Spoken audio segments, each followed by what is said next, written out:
გლობალურ ენერგეტიკულ რუკაზე ვენესუელა უნიკალურ და ამავე დროს ტრაგიკულ პარადოქსს წარმოადგენს, სადაც უდიდესი პოტენციალი და რეალური სიღარიბე ერთმანეთს სიმბიოზურად ერწყმის. როცა ვენესუელის ნავთობზე ვსაუბრობთ, უნდა გავიაზროთ, რომ საქმე გვაქვს არა ტრადიციულ შავოქროსთან, არამედ გეოლოგიურ ამოცანასთან, რომლის ამოხსნაც კოლოსალურ რესურსს მოითხოვს.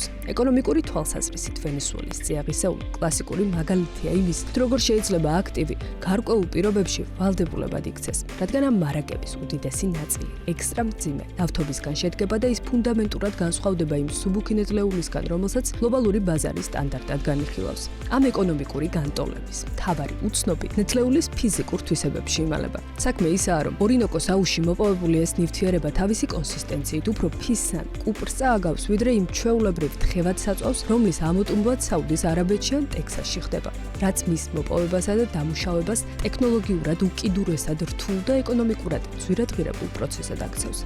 ეს არ არის ნავთობი, რომელიც ჭაბურღილიდან შადრევანებით ამოხეთქავს. ეს არის ბლანტი მასა, რომელსაც დედამიწის სიღრმეში სცინავს და მის გასაღვიძებლად სპეციალური საინჟინრო ჩარევაა საჭირო. სწორედ აქ იწყება ტექნოლოგიური ჯაჭვი, რომელიც თვითღირებულებას კატასტროფულად ზრდის. ამ ტიპის ნავთობის მოპოვება სპეციალიზებულ ხელსაწყოებსა და მეთოდებს მოითხოვს, რადგან ის ზედაპირზე თავისით არ ამოდის და საჭიროებს ორთქლის ინექციას ან სხვა გამათხელებლების გამოყენებას მხოლოდ იმისთვის, რომ მისი ტრანსპორტირება მილსადენებში შესაძლებელი გახდეს. ცხადია, მარტივი არც ტრანსპორტირების პროცესია. მძიმე ნედლეული მუდმივად საჭიროებს შერევას უფრო მსუბუქ ნაფტასთან ან სხვა გამხსნელებთან, რათა მისი მილებში გაჭედვა და კოაგულაცია თავიდან იქნას აცილებული. ეს ქმნის ეკონომიკურ აბსურდს. ნავთობის ექსპორტიორ ქვეყანას უწევს ნაფტას იმპორტი, რათა საკუთარი პროდუქციის ექსპორტი შეძლოს. პრობლემა კიდევ უფრო მწვავდება გადამამუშავებელ სექტორში, სადაც ვენესუელა საკუთარი გეოლოგიის მძევალი ხდება. რაც შეეხება უშუალოდ ბენზინის მიღებას. ვენესუელური მძიმე ნავთობის გადამუშავება სტანდარტულ ნავთობგადამამუშავებელ ქარხნებში პრაქტიკულად შეუძლებელია. ამისთვის საჭიროა სპეციალური კოქსის დანადგარებით აღჭურვილი, მაღალტექნოლოგიური და ძვირადღირებული ინფრასტრუქტურა, რომელიც მძიმე მოლეკულებს შლის და ნავთობისგან საწვავ პროდუქტებს იღებს.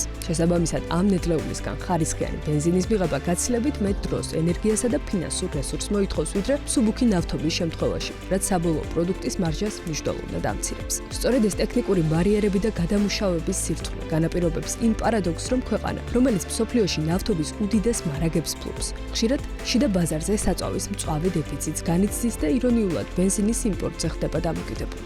ამ ვითარებას ამძიმებს გეოპოლიტიკური და ლოგისტიკური ჩიხი. ვენესუელური ნავთობის სპეციფიკური შემადგენლობის გამო მისი ეფექტიანი დამუშავება მსოფლიოში მხოლოდ შეზღუდული რაოდენობის ქარხნებს შეუძლიათ.